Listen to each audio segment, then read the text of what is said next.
दोस्तों, बॉलीवुड की चकाचौंध जिंदगी के पीछे एक काला सच भी छिपा हुआ है। बॉलीवुड की कई ऐसे सितारे भी हैं जिन्हें अपनी जिंदगी के आखिरी वक्त काफी तंगी का सामना करना पड़ा। ऐसे ही कुछ कहानी अपने जमाने की सुपरस्टार रही विमी की है। कई रिपोर्ट्स में कहा गया कि आखिरी वक्त में विमी के हालात इतनी खराब हो गई थी कि शराब के पैसे के लिए प्रोस्टिट्यूट का पेशा भी अपना लिया था। इतना ही नहीं, विमी की लाश को एक चाय वाले के ठेले पर स्मशान पर ले जाया गया था। बचपन से ही एक्टिंग का शौक रखने वाली विमी ने जैसे ही पढ़ाई पूरी की और कोलकाता बेस्ड बिजनेसमैन शिव अग्रवाल से शादी कर ली। बताया जाता है कि विमी के पेरेंट्स इस शादी के खिलाफ थे।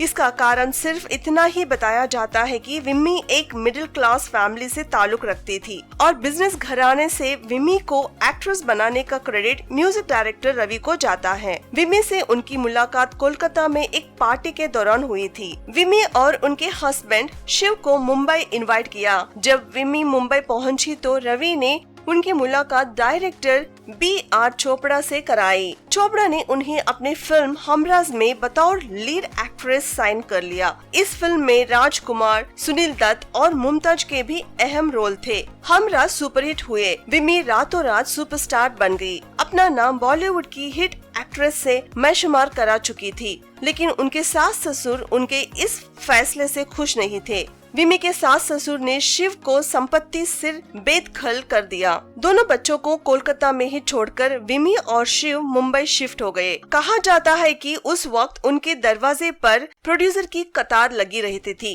और वे एक फिल्म के लिए 3 लाख चार्ज करती थी। बाद में विमी की कई फिल्में फ्लॉप हुई और उनके पास पैसों की कमी आने लगी। इसके चलते उनको जोश स्थित अपने बंगलों को छोड़ना पड़ा। अब वे मुंबई के एक स्लम एरिया में साधारण तरीके से जिंदगी जीने लगी। विमी के हस्बैंड खूब शराब पीने लगे थे।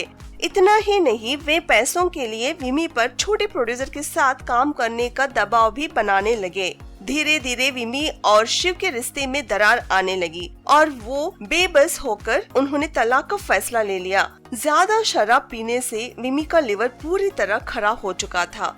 अब तो उनके पास इलाज के लिए पैसे नहीं बचे थे। यही वजह है कि जिंदगी के आखिरी दिनों में वे मुंबई के नानावती हॉस्पिटल के जनरल वार्ड में भर्ती रही। 22 अगस्त 1977 को नानावती हॉस्पिटल में ही रिमी का निधन हो गया, लेकिन उस वक्त उन्हें कंधा देने वाला भी कोई नहीं था। तो दोस्तों, ये थी आज की कहानी।